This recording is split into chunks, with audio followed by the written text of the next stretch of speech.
You go. Hi, this is Dove, Brody. and we're here to talk to you today about what we did today, and that is talking about business models, how people can play the game without spending anything, and eventually transition into a game that earns money. So we have to plan things like exit strategies, monetization models, figure out what market we're in and who is our market target demographic, and all of this stuff is really necessary because we are applying for government grants. Yeah.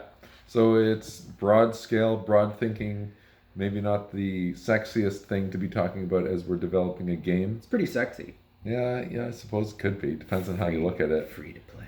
Free to play. Hey, you want to go premium? The thing is, none of this happens if we don't pull together the funding to develop this and come up with a solid strategy for bringing this game to market and exactly who we're going to target. We're focused on making sure that anybody who wants to play this game and can benefit from this game is able to easily.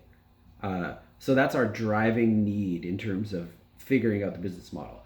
But it also needs to look good enough to the BC government, the federal government, so that they are willing to invest in it as a business, not just a research product. Yeah. And so today, essentially, what we did is we explored different ways of monetizing this game.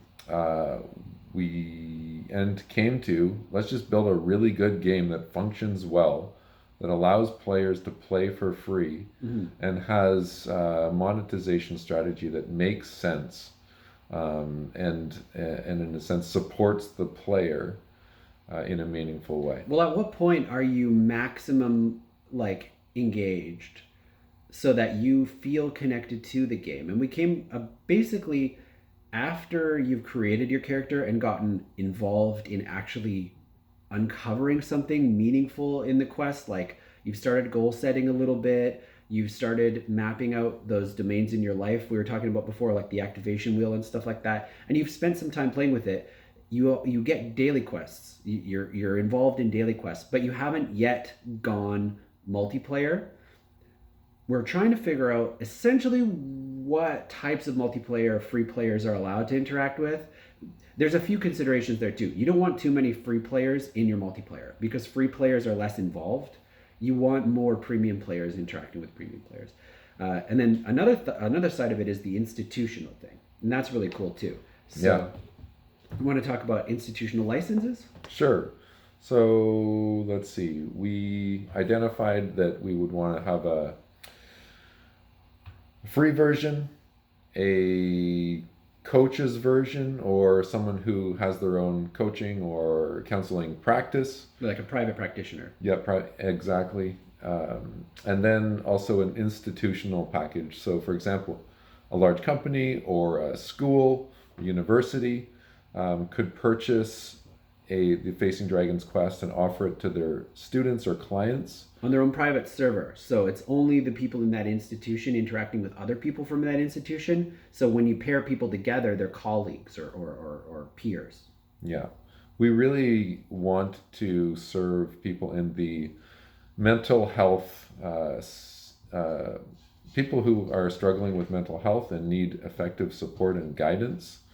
It's a big part of our mission, as well as build a game for the individual person who's trying to figure out what to do with their life.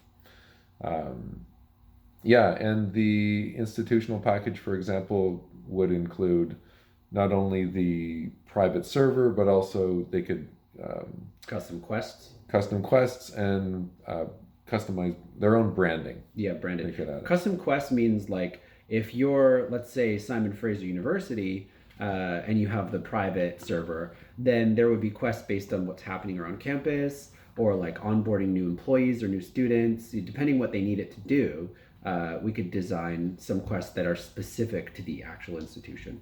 Yeah. So we looked at what's our market. One, we're looking at this is a mobile health app. Yeah, Do the you M want to say Health. anything with RPG mobile health?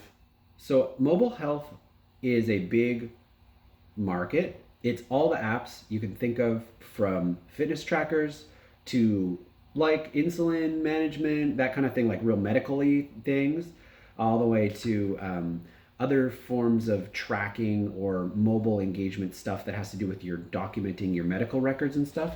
Where we fit in there is somewhere around the life organization and fitness apps, but we're more in the side of like goal setting and coaching and planning. So Self-help. self-help, yeah.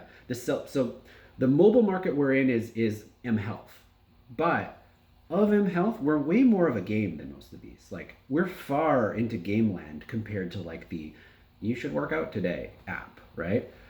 We're a lot further into like narrative arc, exploration, social collaboration, discovery, nostalgia, challenge, etc. All of these things, leveling, character progression. It's a lot deeper. So we're in the RPG market. We got 1 foot in the mobile health market and 1 foot in the RPG, which is role playing game. Now, the people who are interested in self-help and role-playing games are going to love this sort of thing.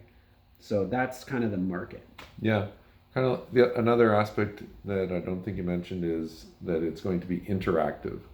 So it's self-help in an interactive multiplayer setting. For example, each of the players is going to gain a basic coach training. I think we've mentioned this. So that players can be supporting each other, in playing a coachy role, specifically based around their real life goals and real life challenges that they're facing and opportunities. Yeah, leadership training is going to be in the free for everybody. Like even if you don't have an institutional license, I'm imagining all students would have access to this for free, the full version, because hopefully we contact every university and they buy an institutional license. So any student who's in any school should be able to play for free.